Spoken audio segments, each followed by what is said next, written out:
Given है वो 78,000 रुपये का है, स्टॉक 78,000 का है।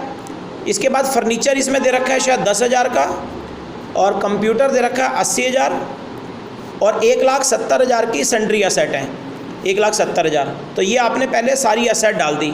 लायबिलिटी में आ जाओ, लायबिलिटी को उठाकर रियलाइजेशन के क्रेडिट में डाल दो। रियलाइजेशन के क्रेडिट में लायबिलिटी में चेक करो, क्रेडिटर है तो क्रेडिटर है, और एक लोन है, क्रेडिटर है 60,000 के, वो रियलाइजेशन के क्रेडिट में लायबिलिटी ट्रांसफर कर दो। लोन है 15,000।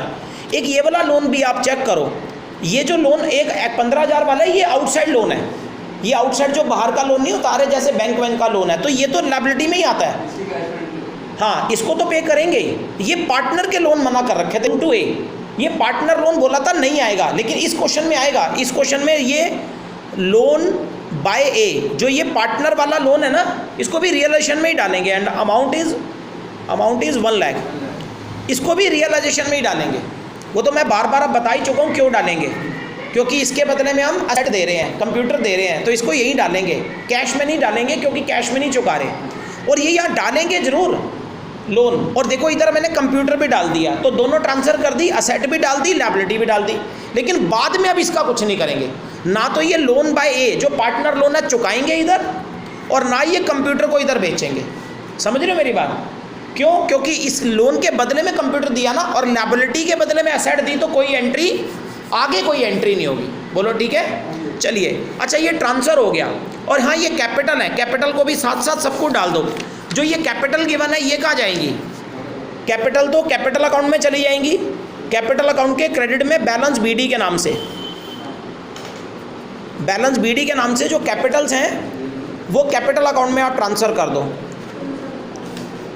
हाँ जी, ये कैपिटल अकाउंट के अंदर ये कितनी कैपिटल गिवन है? एक ही 2,75,000, और बी की है 1 लाख, और तीसरे वाले की 75,000। तो ये कैपिटल अकाउंट में नहीं, सॉरी 70 है ना बेटे, 70,000, तो ये आ जाएगा कैपिटल में चलेगी। अब चलते हैं इसकी एडजस्टमेंट करते हैं। जब पहली एडजस्टमेंट तो वैसे हो ही गई है, अगर आप इसकी पहली एडजस्टमेंट पढ़ो, फर्स्ट एडजस्टमेंट को जरा गौर करो। पहली एडजस्टमेंट क्या है इस क्वेश्चन के अंदर? क्या था? ए टू कंप्यूटर, ये तो वही बात हो गई। ए लोन, ए का लोन चुकाने के लिए, जो ए का लोन है वही पार्टनर का लोन है। ए का लोन चुकाने के लिए फर्म ने कंप्यूटर दे दिया, तो बताओ जब लायबिलिटी चुकाने के लिए फर्म असेट दे दे, इसकी तो कोई एंट्री नहीं होगी, तो इसकी कोई एंट्री करने की जरूरत नहीं है। ये तो एडजस्टमेंट हमारी हो चुकी है। इसके लिए मैं यही कहूँगा कि फर्स्ट एडजस्टमेंट जो कर रखी है इसकी नो एंट्री होगा, कोई एंट्री नहीं होगा, बार बार बता दिया है, क्योंकि ये लायबिलिटी के लिए असेट दे दी है। बस ट्रांसफ़र कर दो और भूल जाओ। चलिए अगली एडजस्टमेंट आ जाओ, बी पार्ट पढ़ो इसके अंदर। ए टुक फर्नीचर। अच्छा, आपको पता है ना कि जब डिसोल्यूशन होता है तो फर्म क्या करती है? अपनी असेट को बेचती है ना। आप बताइए, फर्म अपनी असेट को क्या करती है? फर्म अपनी असेट बेचती है, लेकिन असेट कई बार कौन ले जाता है? पार्टनर। अगर असेट कौन ले गया पहले बताओ? पार्टनर ले गया, तो क्या हुआ? अगर असेट को पार्टनर ले जाता है तो हम पार्टनर के नाम से एंट्री कर देंगे। तो इसमें पहला पॉइंट देखो, ए टुक फर्नीचर। अच्छा बताइए, फर्नीचर जो है वो कौन ले गया? ए ले गया। अच्छा बताइए, फर्नीचर क्या होती है पहले बताइए? असेट है ना। अब देखो, असेट आपने डाली कहाँ पर थी? डेबिट में ना। असेट आपने डेबिट में डाली है। अब असेट का सारा काम किधर होगा? विनीत बताओ। जब ट्रांसफर डेबिट में करते हैं तो असेट का सारा काम इधर होगा, क्रेडिट में, रियलाइजेशन के क्रेडिट में। असेट को बेचेंगे भी इधर और पार्टनर भी इधर ही लेगा, असेट का सारा काम इधर। अब पहले बताओ, ये ए ले गया, तो बताइए ये जब पार्टनर लेगा तो ये ए कैपिटल से हो जाएगी एंट्री, ए कैपिटल अकाउंट। जब पार्टनर लेता तो ए कैपिटल से हो जाएगी। और हाँ, नीचे जरूर लिख देना क्या ले गया, क्या ले गया वो बता दो। नीचे फर्नीचर ले गया, कितने का ले गया? वैल्यू भी वही लिख दो जितने में ले गया। 8,000 में ले गया, 8,000 लिख दो। ये मत परवाह करो 10 का है, ऊपर देखो फर्नीचर 10 का है, वो 10 का हो चाहे 10 लाख का हो, वो 8,000 में ले गया, 8,000 लिख दो। जितनी वैल्यू में ले गया उतने में। ये ए ले गया फर्नीचर, ये एंट्री कर दी। बोलो ठीक है। अच्छा, इसमें ए ने और भी कुछ लिया है। देखो, ए ने एक चीज़ और ली है, चेक करो। ए कह रहा है, ये भी ए ही ले रहा है। ए कह रहा है मैं 2 लाख के डेटर जो है ना वो 1,72,000 रुपये में लूँगा। देखो मेरी बात सुनो, जो डेटर है फर्म के, जो डेटर है किसके? फर्म के जो डेटर्स हैं, एक्चुअली ए ने डेटर ले लिए। डेटर कौन है? असेट है, वो भी ए ही लेके जा रहा है। तो बताओ, अगर ए लेके जाए तो ए के नाम से ही एंट्री होगा ना, ए कैपिटल। और डेटर को कौन ले गया? ए ले गया, तो ए कैपिटल लिखकर नीचे डेटर लिख दो। लेकिन ये पहले बताओ जो डेटर लेके गया, दो वैल्यू होती हैं, ध्यान से सुनना, एक कितने में लेकर गया और एक वो कितने वाले थे। ये एक हिंदी का शब्द है कितने वाले, मतलब कि उनकी असली वैल्यू क्या थी और वो कितने में ले गया। देखो इसमें लैंग्वेज पढ़ो, जो ए ने डेटर लिए ना, चेक करो, डेटर 2 लाख के थे और वो एट 172 का मतलब होता है वो 1,72,000 में लेकर गया। यानी कि ए ने जो डेटर लिए ना वो उसने लिए 172 में है, 1,72,000 में लिए हैं। लेकिन अब बताओ फर्म के डेटर कितने के थे? फर्म के तो 2 लाख के थे ना, फर्म के 2 लाख का सामान था, लेकिन ए ने उसकी कीमत कितनी लगाई? सिर्फ 1,72,000। ठीक है, क्लियर? तो एक बात बताऊँ आपको, जब एंट्री करोगे ना ये रियलाइजेशन में करोगे तो यहाँ पर डेटर के सामने अमाउंट कौन सा आएगा आप जानते हो? यहाँ पर वो आएगा जितने वो लेकर जा रहा है। ए तो 172 में लेकर जा रहा है ना, तो यहाँ पे 172 आएगा।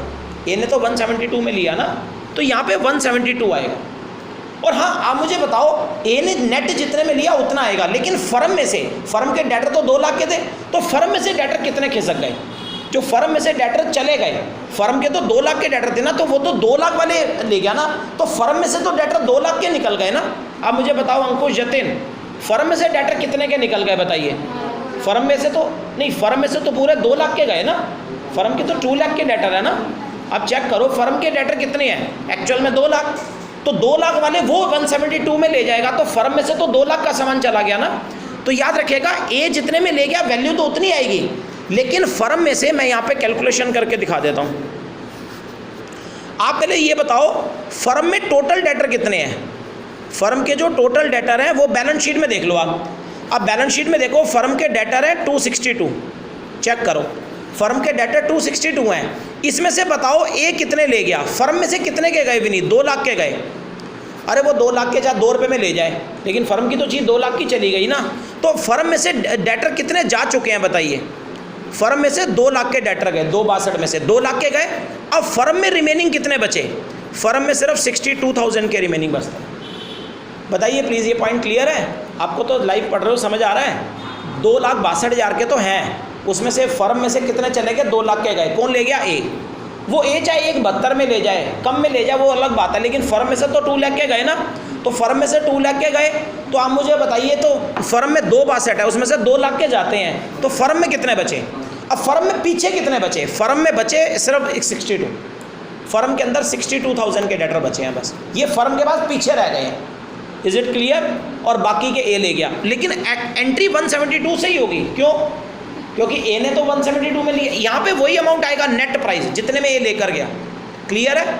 अच्छा, इसमें बताओ, अब फर्म में डेटर 62 की है ना, फर्म में डेटर, इसके बारे में 5वां पॉइंट पढ़ो एक बारी, 5वां पॉइंट एक बारी पढ़ो सीधा। पहले 5वीं एडजस्टमेंट कर लो।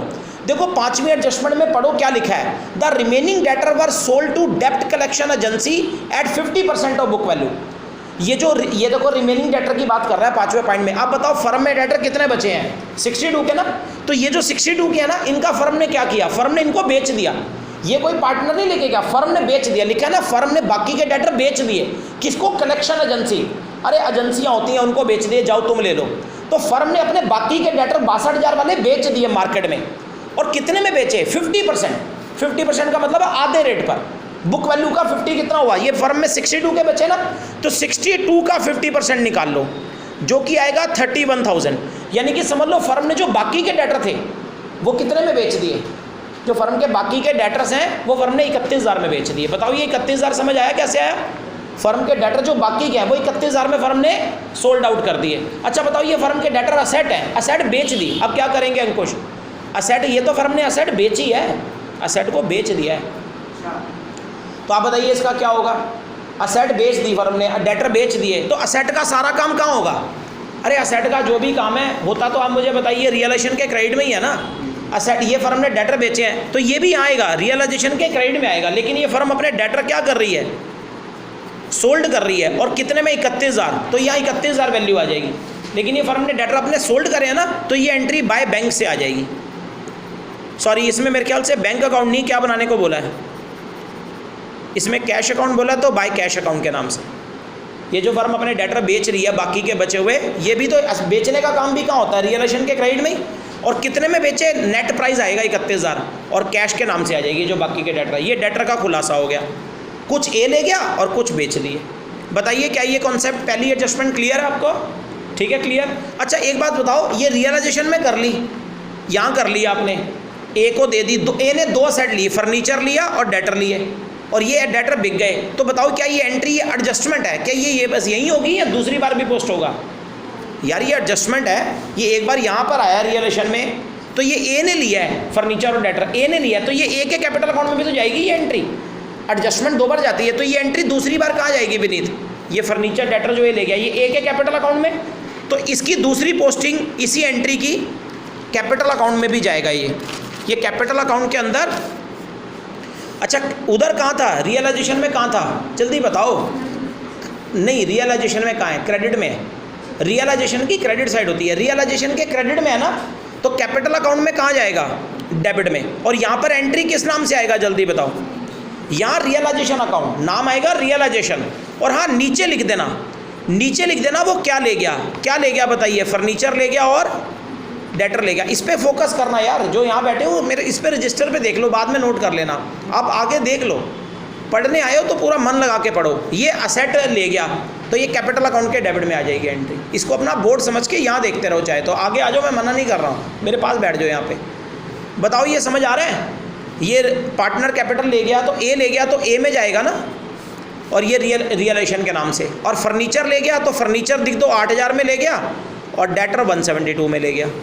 और एक एंट्री ये भी तो होगी, ये जो बिक गए, डेटर बिक गए हैं आपके, ये डेटर आपके सोल्ड आउट हो गए हैं। जो डेटर बिक गए बाय कैश से, ये कहाँ जाएंगे? जो डेटर बेच दिए फर्म ने, इसकी एंट्री दोबारा कहाँ होगी? रियलाइजेशन के क्रेडिट में है, तो ये बिके हैं, तो ये कैश अकाउंट में भी तो जाएगा, फर्म में पैसा आएगा, तो ये एंट्री कैश अकाउंट के डेबिट में आ जाएगी। और यहाँ किस नाम से? To realisation. और ये फर्म ने अपने डेटर बेच दिए, नीचे लिख दो डेटर बेच दिए, और 31,000 में लिख दो कितने में बेचे। बताओ समझ आ रहा है? ये कैश अकाउंट में आ गई एंट्री। बताओ डबल पोस्टिंग क्लियर हो रही है कि नहीं हो रही? ये देख लीजिए यहाँ पे, और ये यहाँ पे गई। Is it clear? अब हमारी एक एडजस्टमेंट फर्स्ट हो गई, सेकंड हो गई, और हाँ एक 5वीं हम कर रहे हैं ना, 5वीं भी हो गई, लेकिन 5वीं में एक पॉइंट रह गया, वो भी निपटा लो। चलो 5वीं एडजस्टमेंट पहले कर लेते हैं। 5वीं एडजस्टमेंट में पहले वाला पॉइंट क्या था? एक्सपेंस ऑफ डिसोल्यूशन 2700, डिसोल्यूशन के खर्चे हैं। फर्म डिसॉल्व हुई है तो ये डिसोल्यूशन खर्चे वही होते हैं, फर्म बंद करने के खर्चे हैं 2700। बताओ ये जो फर्म के डिसोल्यूशन एक्सपेंस है, फर्म ने खर्चा किया, तो ये कहाँ दिखाते हैं? फर्म के जो डिसोल्यूशन एक्सपेंस हुए हैं, फर्म बंद हुई है तो फर्म का 2700 खर्चा हुआ है डिसोल्यूशन। ये डिसोल्यूशन एक्सपेंस कहाँ आते हैं आप जानते हो? ये भी रियलाइजेशन अकाउंट जब बनाते हैं ना, तो रियलाइजेशन अकाउंट के डेबिट में, रियलाइजेशन के डेबिट में ही आते हैं ये डिसोल्यूशन एक्सपेंस भी। जो फर्म अपने डिसोल्यूशन खर्चे करती है ना, वो रियलाइजेशन के डेबिट में ही आते हैं, यहीं आएंगे ये डिसोल्यूशन एक्सपेंस, मैंने आपको बताया था। और ये किस नाम से आएंगे यहाँ पर? ये टू कैश के नाम से, क्योंकि अगर फर्म पे करेगी, विनीत बताओ, फर्म डिसोल्यूशन के खर्चे देगी तो फर्म का तो पैसा जाएगा ना, ये इधर आएंगे। जिधर फर्म क्या चुकाती है? अपनी लायबिलिटीज़, इधर लायबिलिटी चुकाने का भी यहीं पे ही होता है ना, डेबिट में, यहीं आते हैं डिसोल्यूशन खर्चे। और ये फर्म चुकाएगी तो कैश से एंट्री होगा, नाम नीचे लिखना डिसोल्यूशन एक्सपेंस, ठीक है। और एक तो ये हो गया ना, टू कैश से हो गई एंट्री, एक तो ये टू कैश से हो गई एंट्री, और इसकी दूसरी पोस्टिंग का होगी? बताओ डिसोल्यूशन खर्च होगी, फर्म ने डिसोल्यूशन खर्चे चुकाए, बोलिए। ये फर्म चुकाएगी तो फर्म का पैसा भी तो जा रहा है बच्चों, तो ये एंट्री बताओ कैश अकाउंट में भी तो जाएगी। और ये डेबिट है, इधर कहाँ पर है? इधर डेबिट है ना, तो कैश अकाउंट के कहाँ जाएगी? क्रेडिट में। और यहाँ पे नाम क्या आएगा? नाम आएगा रियलाइजेशन अकाउंट, नाम रियलाइजेशन अकाउंट, नीचे लिख देना चाहे तो क्या? डिसोल्यूशन एक्सपेंस 2700 रुपये। ये लीजिए मैंने 5वीं एडजस्टमेंट भी कर दी, इसकी 5वीं, पहली, दूसरी और 5वीं, 2 3 हो गई। चलते हैं आगे बढ़ते हैं, ये मेन है जो मैं कराने जा रहा हूँ। थर्ड वाली पे आ जाओ। थर्ड वाली देखो क्या लिखता है, थर्ड वाली एडजस्टमेंट में देखो लिखता है बी टुक स्टॉक। ये जो बी कौन है? पार्टनर है। क्या ले गया? स्टॉक। कितने में? 70,000 में। तो पहले बताओ बी स्टॉक ले गया, क्या स्टॉक क्या है? जल्दी जल्दी करते हैं। स्टॉक क्या? असेट है। असेट को कौन ले रहा है? पार्टनर। पहले बताओ असेट का सारा काम कहाँ होता है? देखो आप बोलो, ये रियलाइजेशन के क्रेडिट में ही होगा ना, अब तो यही होगा। अरे ध्यान रखा करो, ट्रांसफर डेबिट में होती है तो काम यही होगा। तो बताओ ये कौन लेके जा रहा है? असेट का सारा काम इधर होगा, और बी ले रहा है। पार्टनर लेगा तो पार्टनर के नाम से आ जाएगी ना, बी कैपिटल अकाउंट, बी के नाम से लिख दो। और स्टॉक ले गया, नीचे लिख दो स्टॉक कितने में ले गया? 70,000, बस 70,000 लिख दो। ये बी ले गया। अच्छा एक बात हो, ये बी ले गया तो ये एंट्री दोबारा कहाँ पोस्ट होगी? बी कैपिटल अकाउंट में भी। ये स्टॉक ले गया कैपिटल अकाउंट में भी जाएगी, तो वो बाद में करते हैं। स्टॉक ले गया, चलो इतना लिख दो, बाद में भरते हैं। आगे आ जाओ, ये पॉइंट समझाने वाला है, ये इंपॉर्टेंट पॉइंट है जो मैं अब समझाने के लिए जा रहा हूँ।